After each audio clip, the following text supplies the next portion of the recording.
I grew up in North Carolina, and I would say I was actually always very aware of the differences in the kinds of hardship that people faced living around me. And I was always just very aware that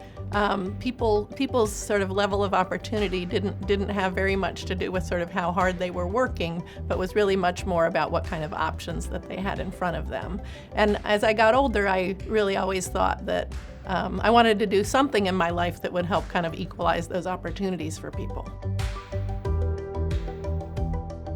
I've always thought of research at its heart is really providing information to people so that they can make better decisions. So, of course, we all know there are a lot of different inputs into the public policy process, and research is only one of those inputs. But when you think about,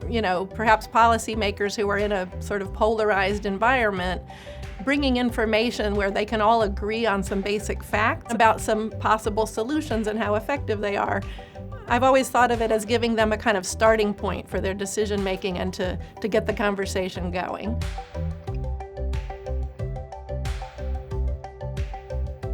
I think one thing that people may not know about us is how much of our work is actually devoted to helping programs or organizations build their impact.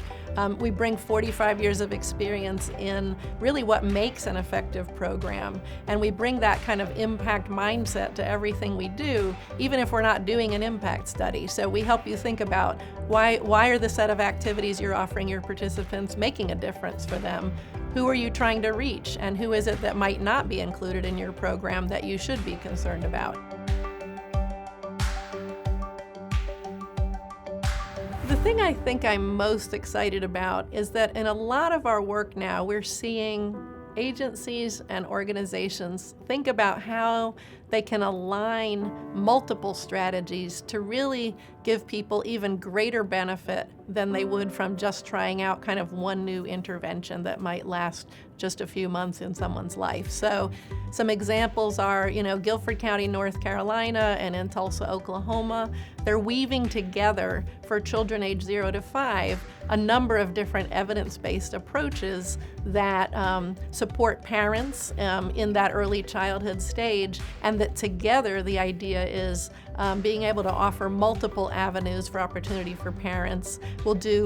hopefully bring them even greater benefit in supporting their children's development than any one intervention would. So we're really excited about how people are thinking outside the box about how to use evidence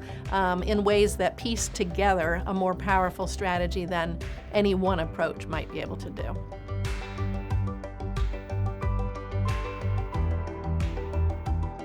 MDRC is really, I think, a unique place, and it has been wonderful to be here for more than 25 years. It's a place where the work is so collaborative. I think when people think of research, they often think of, an individual person sitting in an office, grappling with a question by themselves and trying to come up with an answer. But the kind of research that we do, we're out in the field, we're working with program operators, we're working with direct service staff or with teachers to help improve their practice. This is an incredibly rewarding field to be in, and I think we're at just a really, really interesting moment. People are bringing together, concepts about equity and how to be more inclusive in the way that we do our work, how to listen to the voices of participants, and really zoom in on their life experiences to inform what we're doing. And at the same time, we have access to huge amounts of data so we can kind of zoom out and see who's being left out of opportunity structures that we might be working in. So I feel like the kinds of data we're working with and the different ways we're thinking about our work is going to really help us make leaps and bounds in terms of how evidence can keep making a difference out in the world, and that's really what we're all about.